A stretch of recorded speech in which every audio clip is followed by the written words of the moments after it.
ક્યારેક એવું બને ને કે આપણા ઘરે કોઈ તાજા શાક ના હોય, પરંતુ છતાં આપણે સરસ ટેસ્ટી અને જલ્દી બની જાય તેવું કંઈક જમવું હોય છે.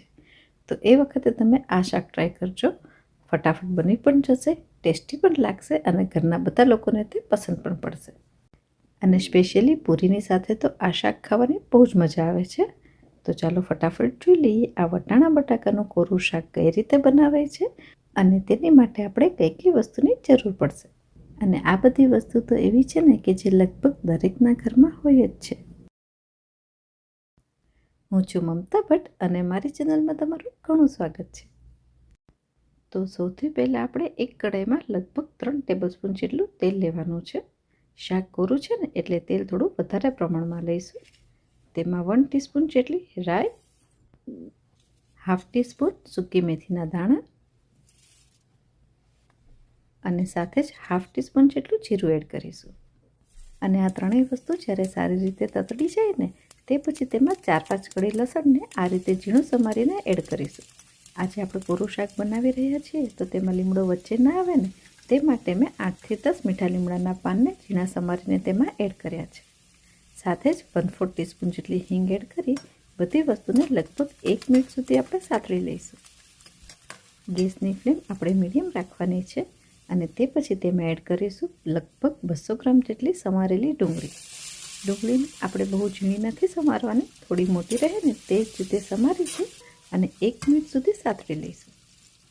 તે પછી તેમાં 2 થી 3 લીલા મરચાં એડ કરીશું અને સાથે જ લીલા વટાણા એડ કર્યા છે, જે મેં ફ્રોઝન લીધા છે અને વજનમાં તે 200 ગ્રામ છે. સાથે જ તેમાં મીઠું એડ કર્યું છે અને મીઠું મેં 1.5 ટીસ્પૂન જેટલું લીધું છે, પરંતુ મીઠું તમે તમારા સ્વાદ પ્રમાણે વધારે અથવા ઓછું પણ લઈ શકો છો. 1/2 ટીસ્પૂન જેટલી હળદર એડ કરીશું અને તે પછી બધી જ વસ્તુને આપણે સારી રીતે મિક્સ કરી લેવાની છે. આ બધી જ વસ્તુને આપણે લગભગ 7 થી 8 મિનિટ માટે સાતળવાની છે. વચ્ચે વચ્ચે આપણે તેને મિક્સ પણ કરતા રહીશું એટલે તે નીચેથી દાજી ના જાય.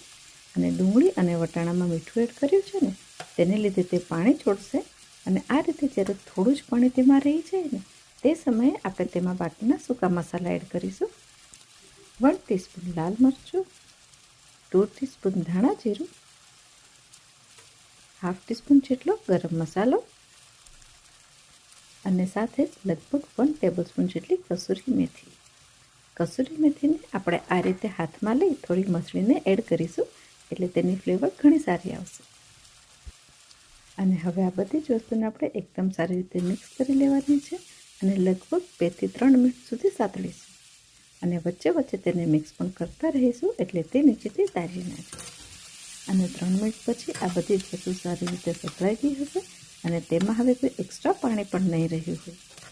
તો આ સમયે હવે આપણે તેમાં એડ કરવાના છે બટાકા, જે મેં 500 ગ્રામ લીધા છે.